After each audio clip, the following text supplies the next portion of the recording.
YouTube, welcome back. Today's video is a bungalow update. So today we're going to look at the updates that I've done over the last couple of weeks, and we're also going to look at the materials and products that I'm ordering for future updates, which are going to be coming very soon.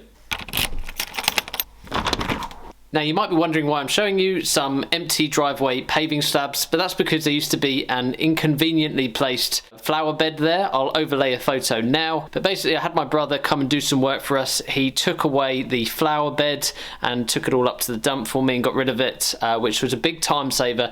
Of course we will update this further, but for now this will keep us going. Next up, as you can see behind me, we've now removed the wallpaper from what is the hallway. And today, as sad as it is, this glorious wallpaper is going. Sadly, quite a lot of the plaster has blown, so we're going to have to tackle that. But at least I can say now that I've removed majority of the wallpaper throughout the bungalow, and it's been incredibly exciting, and of course matches two of my finest attributes, which is 0 skill level and lots of graft. Moving on to the bathroom. As you can see behind me, the tiles have been removed from the wall here.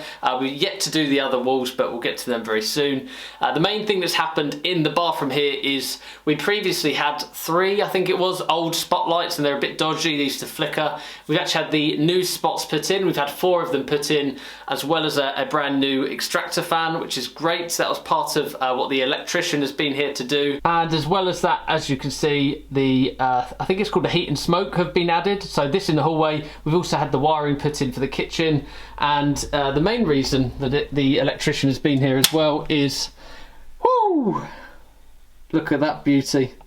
He's here to update the old fuse board so that I don't touch a wire and kill myself. Moving on again into the bedrooms. This is the bedroom 1. We've had an additional light fitted, so that's where the wardrobes were once upon a time. We've had them taken out.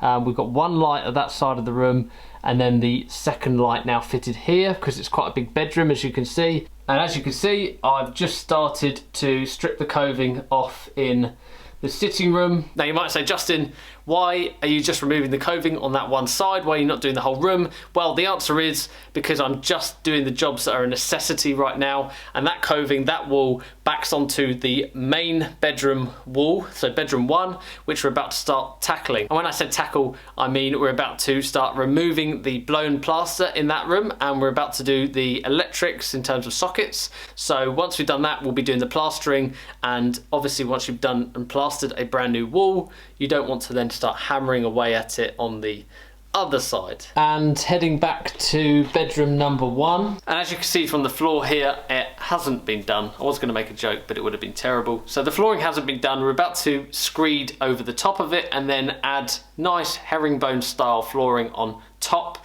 Now the reason we can't do that yet is because that needs to that's going to tie in with the hallway, and in order to do the hallway we're going to have to do the bathroom and so on. Whilst we're in the bedroom 2, it's worth pointing out as well that the radiator hasn't been fitted. I'm just about to order the new radiators and sort out the piping.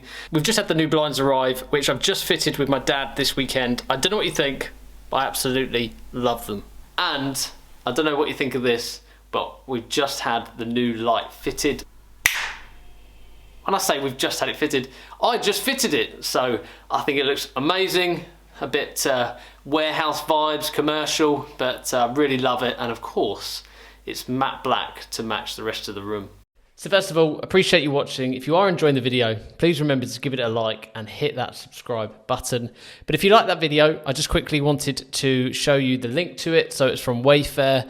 It's only $37.99. I personally really like it. Of course, it might not be your taste, but I really like it. And another thing I just wanted to quickly discuss with you is about ordering radiators, which is something I'm about to do. And if you're like me, and you just assume that buying a radiator consists of you going online and ordering it, then I wanted to share something with you. And that is, luckily I had a conversation with my dad before, and he said you need to look up the BTUs. So BTUs is a British thermal unit. So basically tells you whether the radiator has enough output to cover the room that you're dealing with. So I actually found this useful link to a website called Plum Nation.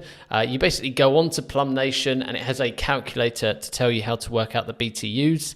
So first of all, if I run it through very quickly, you select the type of bedroom, you put in the height, the width, the length of the room, and then you work out the square meterage of your windows. I think it deducts that. You then select the type of windows you have. For me, that's double glazed plastic frame, and we have 2 external walls here, so I select that. We've got uninsulated brick cavity walls, and then last of all, or not last of all, second to last, we have soil underneath the concrete floor here, and then we have quite a lot of insulation in the roof. So very lucky in that sense, but you can see that that gives us 246 BTUs. So taking that over to the Radiator website, as you can see here, got these beautiful matte black radiators to match everything else matte black in the room. Quickly show you some pictures as they are rather sexy. But if you scroll down and then look in the description of the radiator you're looking at, for example, this one, it says, has an impressive heat output of 2,979 BTUs, meaning these are perfect because they go above the BTU requirement for this room. And that's just something I wanted to share with you. Thought it could be quite useful when you go to order your radiators. But the next part of this project, as you can see, is going to be ordering products. It's also going to then be working with the architect to put together plans for our extension, which I haven't talked about much. But as you can see from the floor plan here, we've got the original floor plan on the left, and then the new proposed floor plan by me, written and drawn up by me. So as you can see, it's incredibly basic because the architect hasn't put that together yet.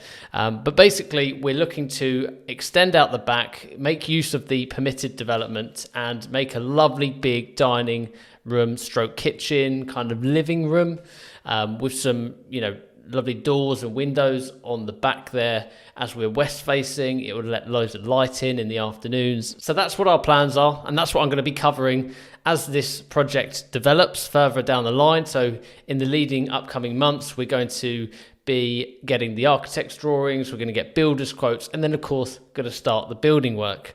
But in the meantime, I wanted to share our upcoming works with you. So bedroom 1 is going to be our next room to properly tackle. So we've kind of finished bedroom 2, as you've seen in the previous video. Bedroom 1, I've started to strip. We've taken out the wardrobes.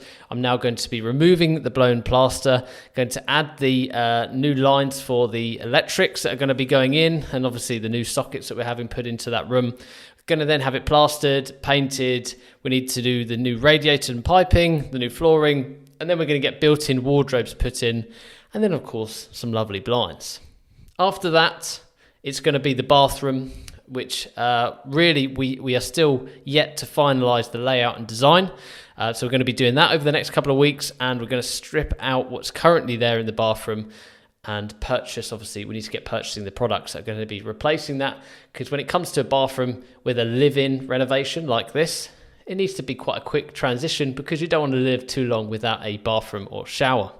Anyway, that's where we're up to. I hope you've enjoyed the update. I hope you are going to enjoy the future videos that I bring you regarding this bungalow refurbishment. If you've enjoyed the video, please give it a like. Please drop a comment below if you've got any feedback or got any questions. And as always, I will see you in a future video.